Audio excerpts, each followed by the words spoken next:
Mais uma vez, Gerardo Portela, especialista em gerenciamento de risco.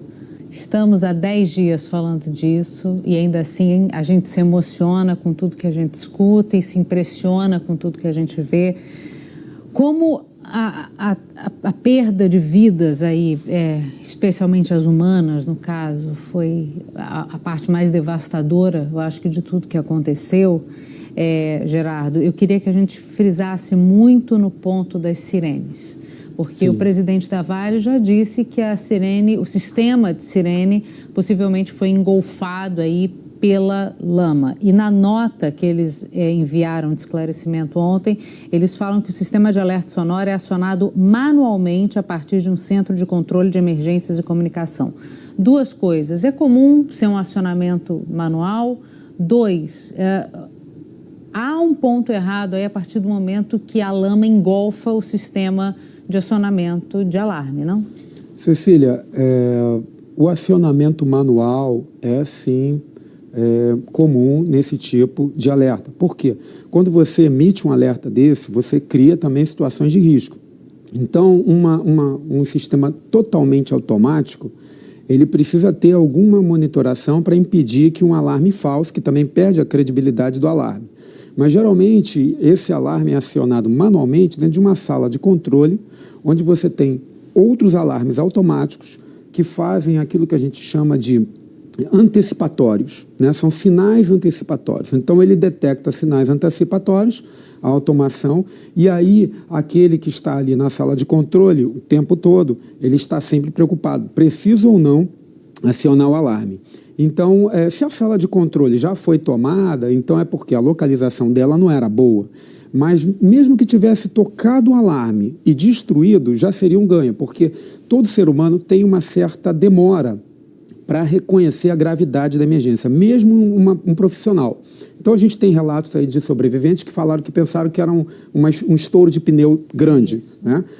Porque existe esse retardo. Esse é um problema de fatores humanos, é um problema técnico do comportamento humano, não é uma máquina. Então, se tocasse, nem que fosse 10 segundos e depois fosse engolfado, já seria um ganho, porque talvez aquelas pessoas lá no topo que foram... Estavam todas preocupadas, todas já pensavam num possível rompimento em algum momento.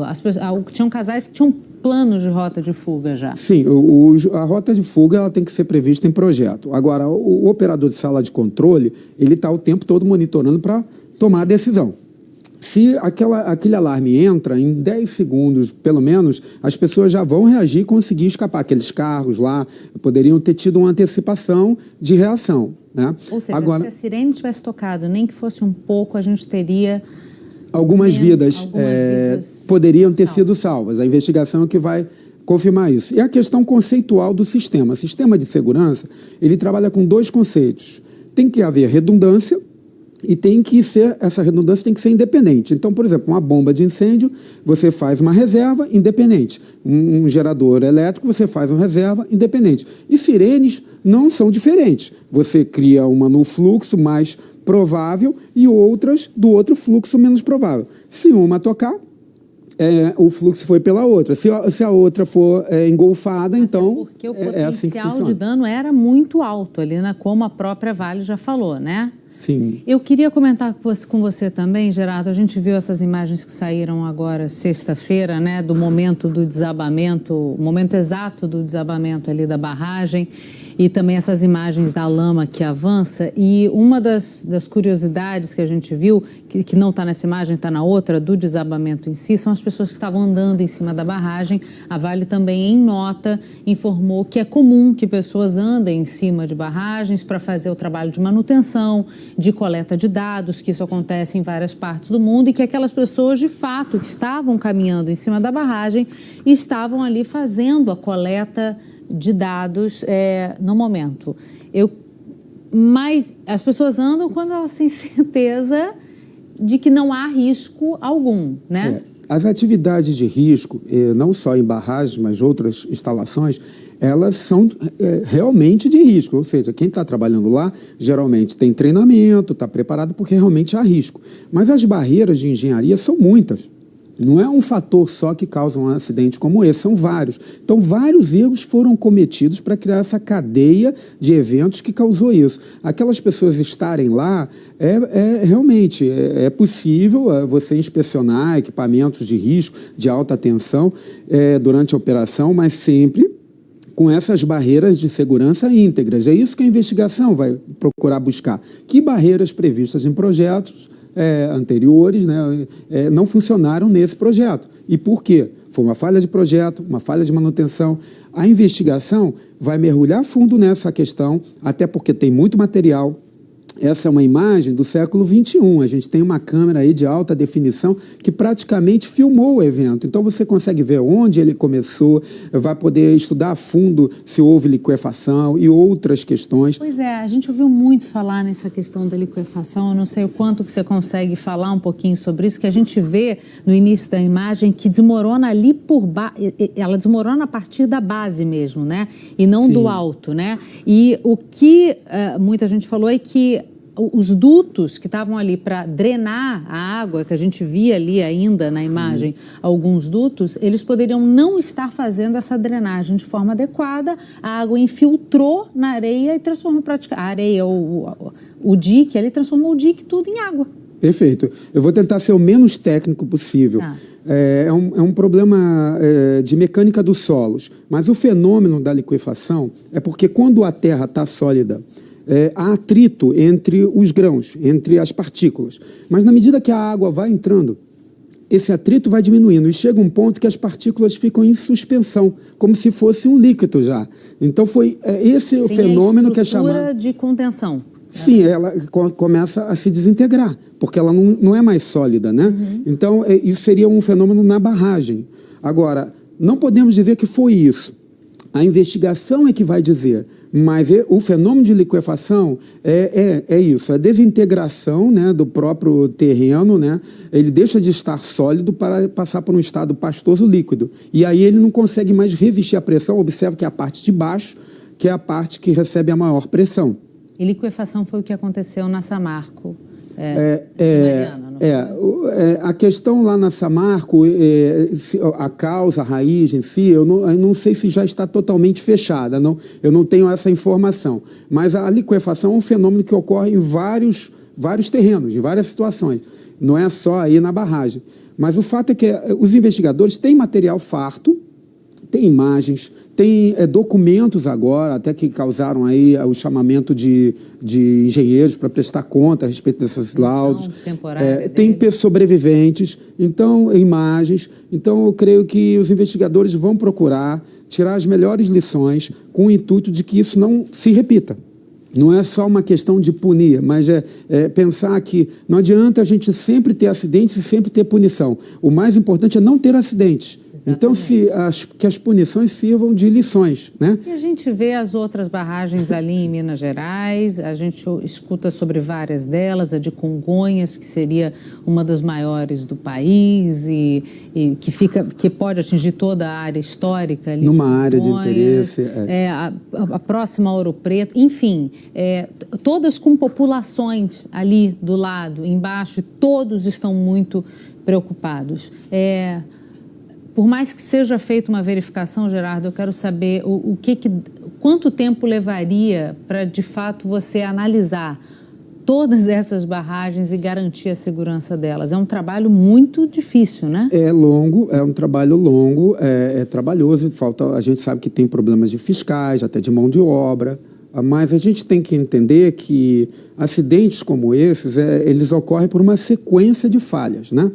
E a pergunta que a gente deve fazer é se não é um problema maior, um problema de cultura nossa.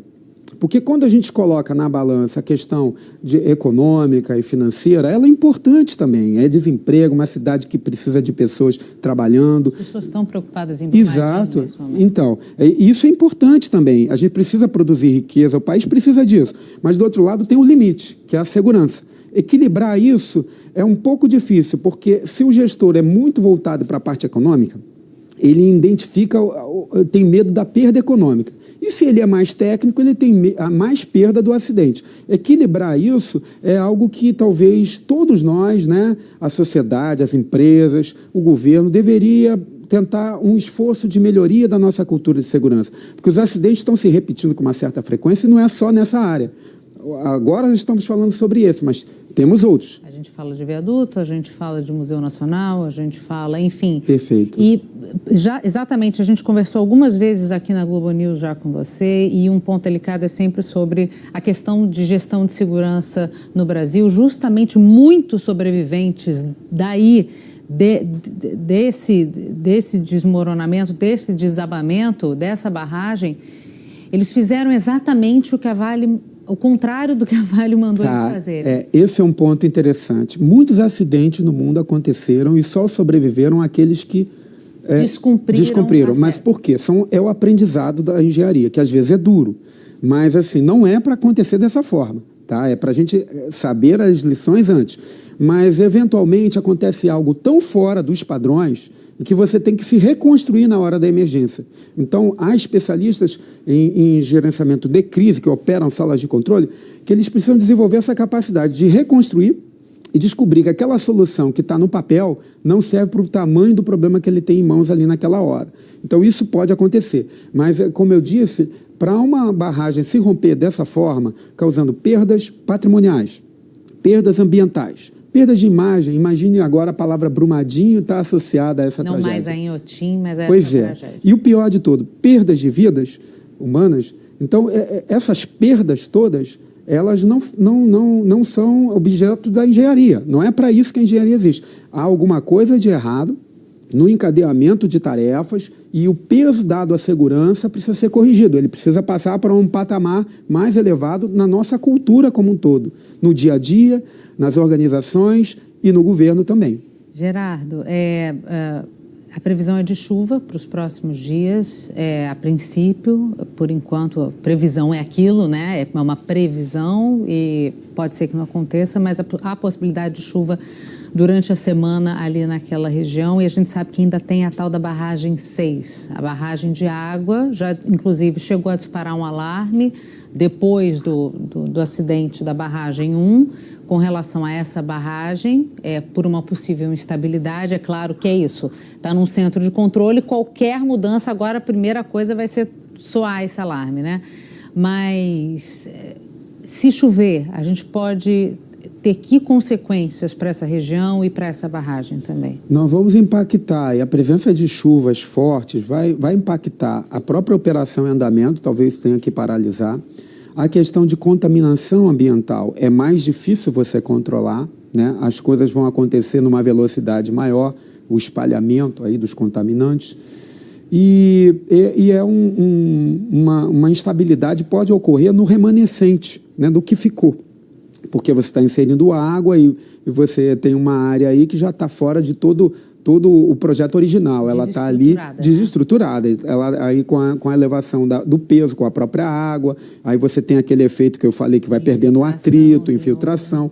Então, tudo isso tem que ser considerado num patamar de importância lá em cima, para não haver hesitação. É melhor ter alguns alarmes sem necessidade do que o que for preciso não ocorrer. Então, é melhor a população entender que é necessário, se houver um alarme, sair imediatamente. Não tenha hesitação. Na dúvida, saia. Depois, voltando, você pode lamentar o tempo perdido. É melhor do que, no caso de um acidente verdadeiro, você não sair porque não confia no alarme. E a chuva pode acelerar o processo também de descida dessa lama até chegar àquela hidrelétrica, que a gente falou muito, que é a hidrelétrica de Retiro Baixo, que seria a primeira contenção dessa lama toda, né? Ou dessa água ilameada aí que vem do córrego. Isso, né, Cecília, porque é muito mais fácil você conter, né, quando você tem o terreno, a lama, com uma viscosidade. Agora, quando você coloca líquido, até mesmo dentro do rio, né, você vai aumentar o volume por causa da chuva.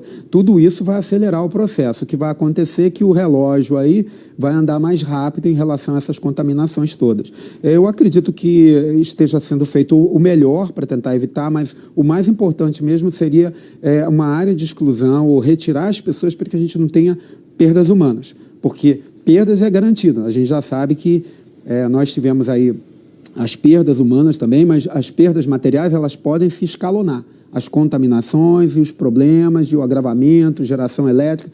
Então, mas assim, seria imperdoável mais perdas humanas.